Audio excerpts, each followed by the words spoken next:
Nous sommes maintenant rendus à voir la fonction logarithmique. Commençons par les généralités et la règle de cette fonction. Premièrement, la fonction de base. La fonction de base de la fonction logarithmique est l'inverse de la fonction de base exponentielle. Donc, comme vous pouvez le voir, là, la courbe orange, en fait, c'est comme si on avait eu une réflexion par rapport à l'axe y égale à x. Ma fonction de base sera log en base c de x. Comme pour la fonction exponentielle, on a quand même les 3 points remarquables qui sont interversés, donc xy est devenu yx, donc 1, 0, c1, 1 sur c moins 1. Si on prend comme fonction log en base 2 de x, nos 3 points remarquables seront 1, 0, 2, 1 et une demi moins 1. Le paramètre c aura un impact sur l'allure de la courbe.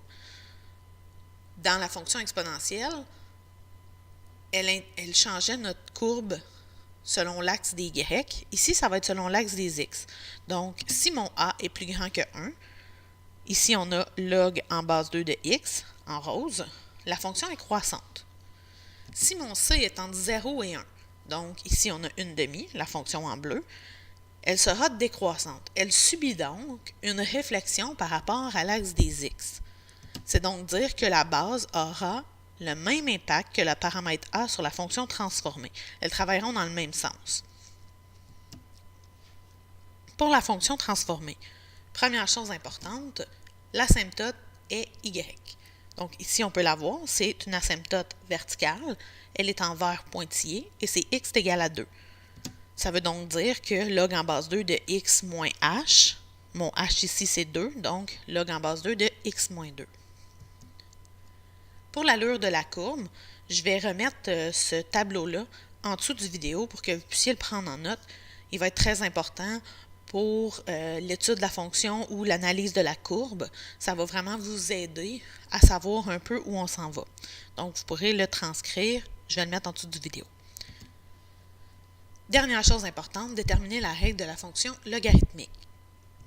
Première étape, déterminer la valeur du paramètre h à l'aide de l'asymptote. Donc, ici, on le voit, c'est la ligne pointillée bleue verticale. Donc, h est égal à 2.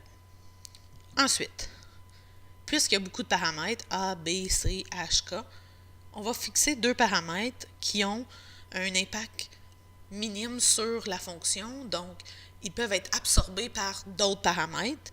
Le paramètre k n'a pas vraiment d'utilité. On va donc le mettre à 0. Et le paramètre a, puisqu'on a le paramètre c qui travaille dans le même sens, on va mettre a est égal à 1. On va donc avoir une fonction qui est y est égal à log en base c de bx moins h. Ça fait beaucoup moins de paramètres à trouver, donc moins d'inconnus.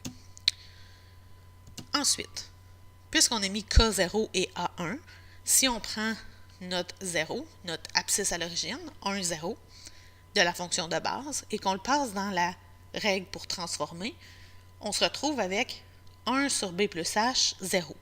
Donc, on se rend compte qu'on a encore notre 0, notre valeur de l'abscisse à l'origine, et on sait que où ça croise sur l'axe des x, ce sera égal à 1 sur b plus h.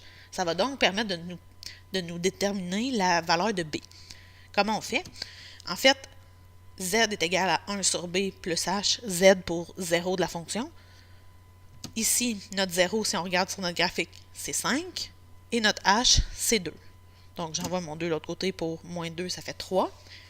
Et ici, mon 3 et mon b changent de place. Donc, le b va multiplier, le 3 va diviser pour b est égal à 1 tiers. Et finalement, à l'aide du point, on a xy. On peut donc isoler la base. Donc, je prends mon équation.